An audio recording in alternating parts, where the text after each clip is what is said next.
welcome to Park and Block's very delayed Turtlenecks Over Tea episode. And no, I wasn't spending this time totally redoing my room to bring up my headspace. Nice, huh? And no, I wasn't making burritos with a very lovely little cat named Jackie. Burrito. Life just happened, and so did iMovie, so you do the math. I recorded what I thought would be a very cool and most importantly short episode of Turtlenecks Over Tea because the previous episode has given me unspeakable night terrors and will forever be tied to my name for the rest of my digital footprint life. But I digress. iMovie is a video editing software which, in that artless fashion, time and time again, tests my finite patience. So as I am playing around with a new editing software, I thought to myself, I can't rob my dear followers of this very premium content. So the previous video will go up soon, probably just not this week. This video will be short because 1, I don't plan on ever making pickle content ever again, and 2, you may have noticed that my cool little lights are gone. Well, that's because they decided to spontaneously combust in a glorious fashion which resembled actual New Year's Eve fireworks. So my time with sunlight and light in general is very limited. But today we will be covering the first blog that we discussed on the Park and Block website as a nice throwback and some insight to a very cool question. What does your fashion sense say about you? And oh boy, get ready. While sipping on my favorite English breakfast tea, PG Tips with a dash of sugar and some grade A whole milk. And don't even try to shame me for my cup of happiness. Some of you be putting mayo on everything, but you're not ready to have that conversation, and that's fine. So long story short, milk, sugar, tea, me. So without further ado, sit back and relax, sip some tea, and let's discuss what your favorite outfit says about you. Think about your favorite outfit, or your favorite combination of outfits. There's nothing quite like the feeling of putting on one of your favorites. Much like our foundations of our minds, it holds confidence, it holds distinction, character, and deeply reflects who we are.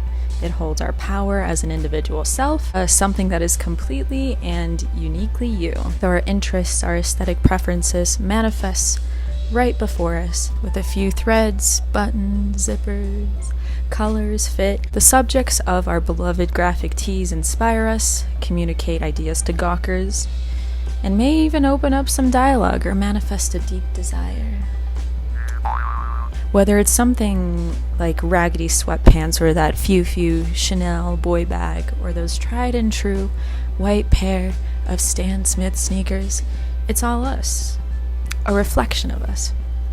And so, humans are highly visual creatures. Our feelings, adorations of love, beauty, aesthetics, they all start from the most immediate responsive of our 5 senses, vision. Our initial attractions of a love interest start here, as does recognition of our mothers as babies, and a plethora of other crucial reception, sort of social business card. By seeing what others look like, we often make judgments based on their appearances. More often than not, these judgments are made on a largely subconscious, unconscious, blah, blah, blah, blah level, based on our previous experiences, or oftentimes lack of these experiences, hence bias and tra-la-la-la-la. What we see and how we look plays a large part in how our minds perceive ourselves and perceives others. However, the reason we have a particular fashion sense, why we cling on to some more than others, and why the impulses of either outside or internal factors for those wanting to change up their wardrobe is an incredible and very personal journey for each. We changed throughout the course of our lives on so many aspects. Attitudes, we change our connections, and priorities start to shift, and fashion sense is no exception to this rule. Could you imagine still flaunting that obnoxiously neon, overly bedazzled Bieber Fever shirt you begged your mom to buy for you at Justice? Or that Zoo York hoodie. I mean, come on. Personally, not particularly. But if you're still flaunting it, though, no judgment, because Bieber's music continues to absolutely slap. There's people who don't actively seek expression through clothing. They surely exist. To them, clothing acts merely as its most basic purpose, which is decency, functionality, could be religious reasons as well. I mean, there's a plethora of them. There's absolutely nothing wrong with that here. Just as there is no shame in deeply being interested in our own personal fashion sense. Whether you choose or don't choose to flaunt some of these feathers is completely okay. When people ask you around about their favorite outfits, they often describe them with that sort of enthusiastic tone. Typically, that comes about when your friend describing the self-proclaimed soulmate they've just met at the downtown light rail. Starry-eyed and euphoric, there is no coincidence.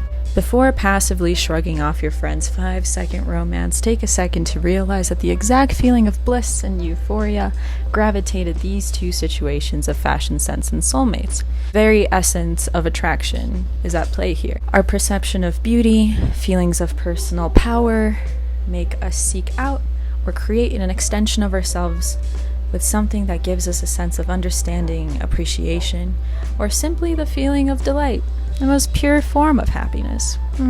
So wholesome. Like this idea of soulmates, clothing plays a vital part in our outward appearance and feelings of personal extension or completion, like I said before, seeking an extension of ourselves through clothing, through others, etc. We seek versions and concepts of expression which largely extend our personal behaviors and personality. We use clothing as a medium of communication that surpasses any other means of expression. Fashion sense conveys all that we feel, we want, we desire, even though we may not be conscious of it. Mystery, allure, playfulness, power, and above all, confidence, to show our unapologetic individuality in a world seemingly overrun by feelings of monotony and invisibility. I mean, those of you who know me personally, I am a big fan of the color black, a color that makes me feel powerful, literally in any form, usually paired with a statement piece or two. Oh man, there's this cool green jacket I have to show you. You know what? I'll just show you some of my favorite pieces.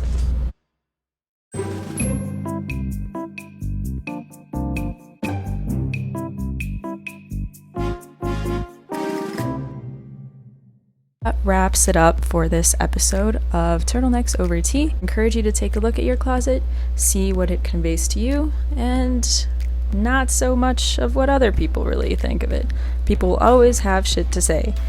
Or say some shit. Don't let that chick in Tory Burch sandals or the dude in the Patagonia tell you otherwise. Get out of town, Mr. and Mrs. Originality. Make sure to check out Park and Block's content coming up next week and a cool website update by the end of next week. Links are always in the description below, and as always, with love, Park and Block.